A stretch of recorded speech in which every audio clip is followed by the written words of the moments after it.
اعوذ بالله من الشیطان الرجیم بسم الله الرحمن الرحیم.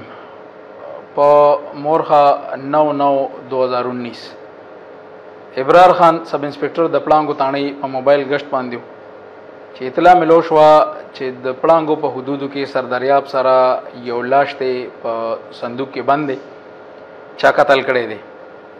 په دې باندې مقدمه رجسټرډ شوه. هغه لاش چې کوم د هغه سر نشته، لاسونه نشته، خپې دې کټ کړي دي.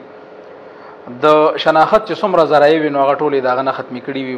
چې کوم کار ورسره شوی نو کار داسې شوی چې لکه د بیخي شناخت ونه شي. دی بیا په بوج کې نغستی دی او په صندوق کې اچولې تالی ورپسې والي ده. او د پړانګو چې کوم حدود دي دغلته پروتو. ما شاهد نوم دی، د جمټ اوسېدونکی یم، پلار مې امین خان نوم دی او طاهر زما ملګری و. هغه ما پسې راغلو، راته یې وویل چې داسې طریقه دی چې دا زنانه دی د دې د یو کاس تنګوي که نه، راځي کله الټا پلټا خبرې کوي او څه کومې لوري دی چې هغه باندې وهل ټکول کوي، چې ډېره بېزتي د دې وکړه.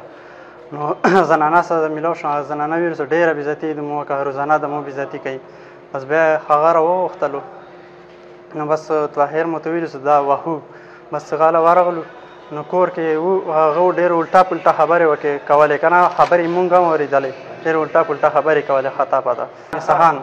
اسحان مو ویشتلو نه، مو وهلو مو پوخ مې وهلو. خو بس غه ډایرکټ ما ته تمباچې ته لاس راواچولو، د تمباچې ته لاس راواچولو. بس دې ټایم کې طاهر ورباندې ډازې وکړې، ویویشتلو.